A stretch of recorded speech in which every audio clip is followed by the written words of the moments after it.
Hi naman sa inyo mga kaibigan. Nandito naman tayo sa live comment tungkol sa pag-ibig.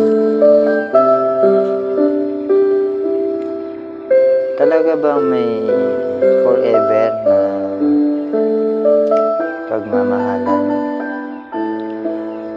Kasi po ako, hindi ko po alam mga kaibigan kung ito po ay totoo, may forever. Ilang beses na po ako nagmahal, hindi po ako lumagay sa tahimik. Ang ibig ko pong sabihin na ako po ay hindi kasal sa lahat ng minahal ko. Kaya yan, palipat-lipat ng iniibig. Kasi po mga kaibigan, hindi ko pa po nakikita yung taong hinahanap ko, yung katulong ko sa pamumuhay. Hindi ko pa po nasasabi na ako po ay swerte sa pag-ibig, at hindi ko rin po nasasabi na may forever. Kasi po, yun po nga po, hindi pa po tayo lumagay sa sinasabi nilang altar. Pero mga kaibigan, alam nyo ang mga karanasan ko sa pag-ibig, kaya ganito ako ka-emosyon magsalita. Kasi dati na ako nasaktan mga ka-friend. Ilang beses na nasugatan ng aking puso. Halos maloko ako dati sa unang minahal ko. 23 po ako nagmahal for the first time, hanggang sa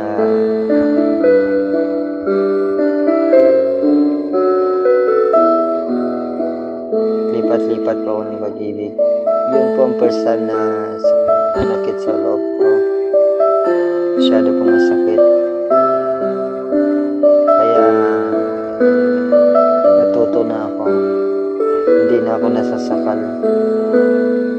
Lahat na minamahal ko ngayon ay kung iniiwanan ako, hindi na ako nasasaktan kasi dumaan na ako sa ganun bagay.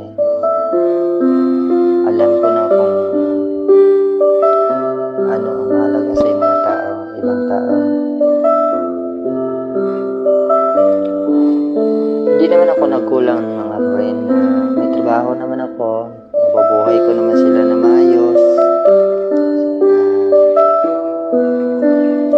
Yun lang, hindi sila kontento kung anong mayroon tayo. Kasi sasabihin ko sa inyo, isa po akong mabero. Yan lang po ang alamang trabaho. Pero hindi naman masasabi.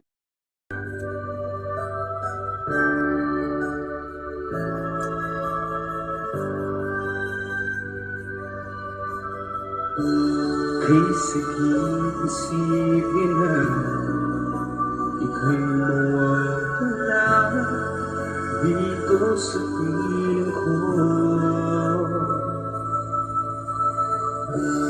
Ngunit walang magagawa, yan ang kagustuhan mo.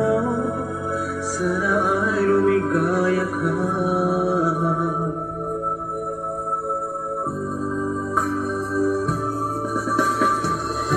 Handa akong magparaya kahit na anong sakit, basta't lumigaya ka.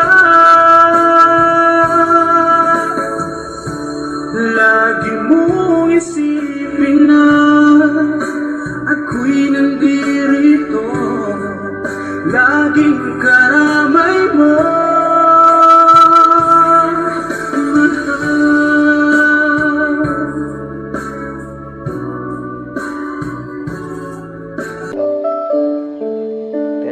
So ngayon mga kaibigan, hinihintay ko pa po ang aking swerte sa buhay ko,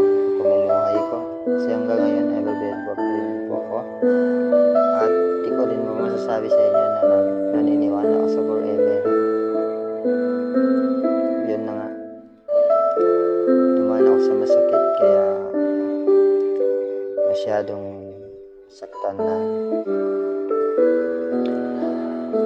Alam niyo mga kaibigan, sa inyo na kung sino po ang naglalaro ng pag-ibig, sana po matuto po tayong magmahal ng totoo. Kasi po mga kaibigan, isipin niyo lang kung kayo ang sasaktan, siguro dadanasin niyo rin yung sakit. Mulila rin kayo sa taong minahal niyo ng sobra, tapos pinagpalit lang kayo na walang dahilan, konting away lang, ay iniwanan kayo. Kaya sana naman mga kaibigan, matuto tayo magmahal totoo, para naman masabi natin na forever nga ang pag